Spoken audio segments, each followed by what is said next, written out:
The inverse square law. Let's consider a point source of something that goes out equally in all directions. This could be electromagnetic radiation, such as light. It could be an electric field. If we consider a sphere at a radius r from the source, and then another sphere at a radius 2r from the source, and a sphere at a radius 3r from the source.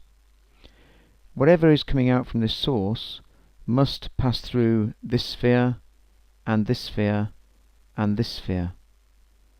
But the area of a sphere is given by 4 pi r squared.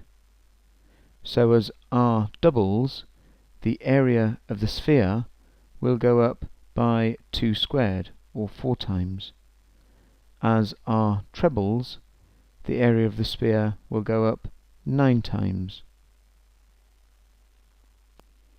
If we assume for simplicity that the property being radiated out is light, and then consider in this diagram the light travelling out in just one small direction from the point source, a radius r out, we could have a square of area A, and all the light in this direction passes through this square. A distance 2r out from there, the light will have spread and would pass through an area 4a. So for example, if we just had this square of area A, we would only get a quarter of the light passing through it. We've doubled our distance from the source, and we're getting a quarter of the energy through an area A. Going 3r from the source, we now have an area 9a. And so if we again consider one square of area A, it will now have 1/9 of the light intensity that this square had.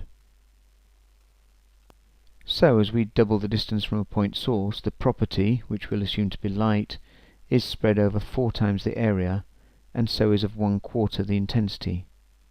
Treble the distance, we would have 9 times the area, and so 1/9 the intensity, and so on.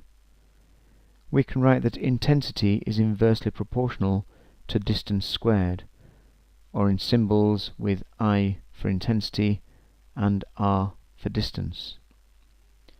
We can also write that intensity I would be equal to the power P divided by 4 pi r squared, as 4 pi r squared is the area of a sphere of radius r, that all the power emitted by the point source must pass through. This is known as the inverse square law and applies to any property which is radiated out equally in all directions from a point source.